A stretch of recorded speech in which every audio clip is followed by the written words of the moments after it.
Good morning everyone. Good morning Tuesday. Good morning to all my followers. No? May God bless as always. Ayan guys, labas muna ako. Titingnan ko ang aking mga alagang manok.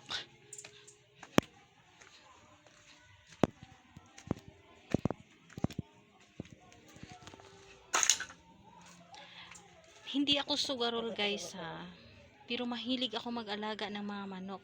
Yung sabi nga daw nila, pangsabong daw to. Pero sa akin, inaalagaan ko lang siya. Kasi mahal ko sila. Ayan. Ito naman, hello, Nok. Ayan, yung isa kong alagang manok. Dito siya nakatira. Ang pangalan niya ay si Roberto. Hello, Roberto. Ayan. At saka, mayroon naman akong isa